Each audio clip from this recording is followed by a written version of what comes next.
అసలు పరమేశ్వరుడు కామం అన్నదాన్ని ఎందుకు పెట్టాలి? కామం పెట్టలేదనుకోండి పరమేశ్వరుడు.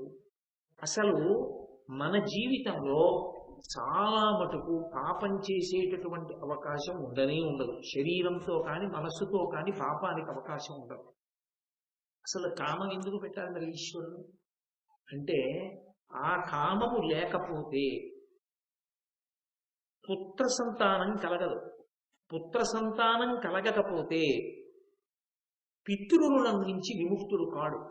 పితృరుణం నుంచి విముక్తుడు కాకపోతే మోక్షమునకు మార్గము లేదు.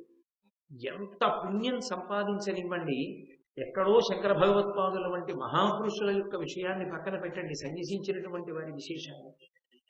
సాధారణ సిద్ధాంతం ఏమి అంటే, పుత్ర సంతానమును బడైనటువంటి వాడు స్వర్గద్వారమును కూడా ప్రవేశించడానికి వీలు లేదు. మృకండు మహర్షి అంతటి వాణ్ణి బ్రహ్మసభలోకి ప్రవేశపెట్టలేదు అని మనకి పురాణం చెప్తోంది.